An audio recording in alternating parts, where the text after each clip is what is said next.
नमस्कार फ्रेंड, एक बार फिर से आप सभी का स्वागत है और हर आप सभी को सब परिवार रामनवमी की बहुत बहुत शुभकामनाएं।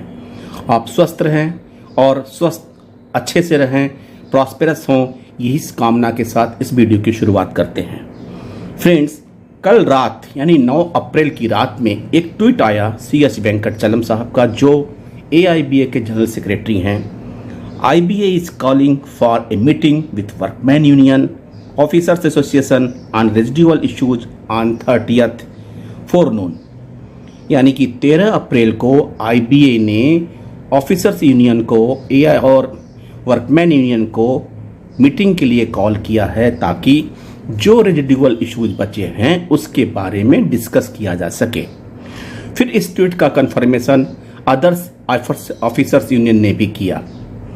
फ्रेंड्स, क्या अभी जो 11 बाईपार्टाइट सेटलमेंट हुए थे, यानी कि 11 नवंबर 2020, उसके जो पेंडिंग इशू थे, जिसमें मुख्यतः 5 day banking, uniform business hours, clarification on issues refer to IBA, pension updation, improvement in conveyance allowance in employees with physical disabilities, revised norms for the allocation of staff welfare schemes, और कुछ ऐसे छोटे छोटे हमारे मुद्दे अभी बचे रह गए थे जो अभी सेटल नहीं हुए। यानी कि 11 नवंबर 2020 जब 11 बाईपार्टाइट साइन हुआ, उससे लगभग 16 महीने 17 महीने पूरे होने वाले हैं और अभी तक इन रेजिडुअल इश्यूज पे कोई चर्चा इस तरह का नहीं हुआ जिससे इसका रिजोल्यूशन हो सके।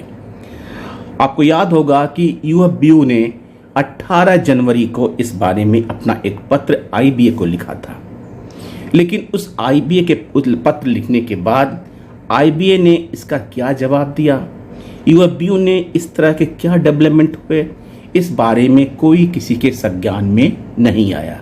यानी कि सब मामला एज इट इज पड़ा था। अब 13 तारीख को मीटिंग होने वाली है।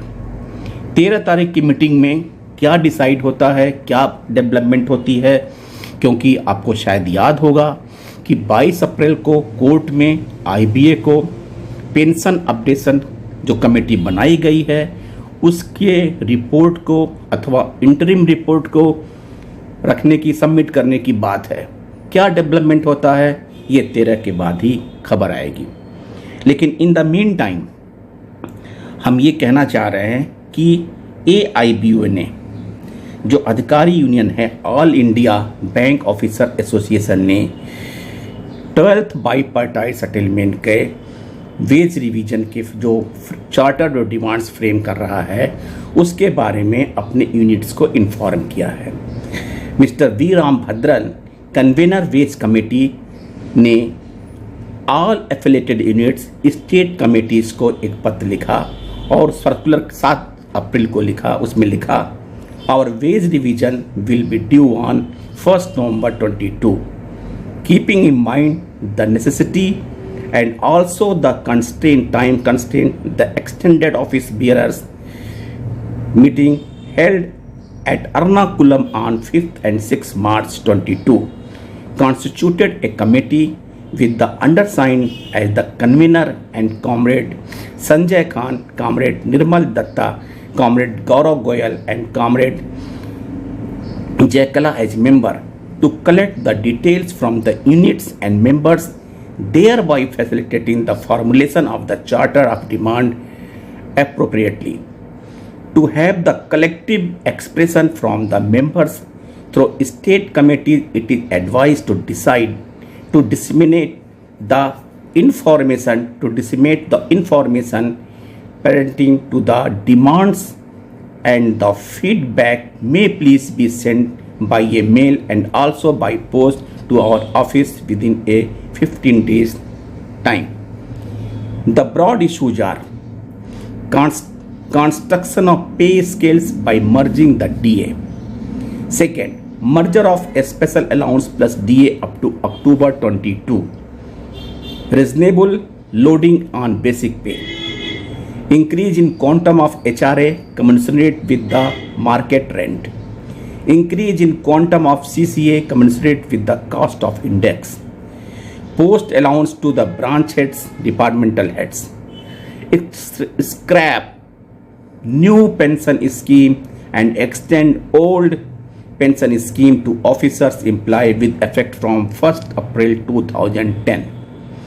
Sick leave should be in the rate of 30 days as per the without ceiling. Officers working in grid should also be given the benefit of 20 days leave on an average, as they are now eligible to have only 6 days have decided by RBI and PCI. Maternity leave should be extended from 12 weeks to 24 weeks as per the central government latest amendment. Regulated working hours of officers. और 13th जो है important 5 days week. 14th insurance for the workforce against the technological disruption and the loss suffered by the bank. Tax exemption on gratuity payable to the workforce beyond the ceiling as prescribed under Gratuity Act. Total tax exemption on leave encashment. Loan and advances.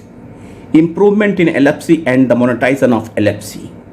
Immediate updation of pension 19वां point.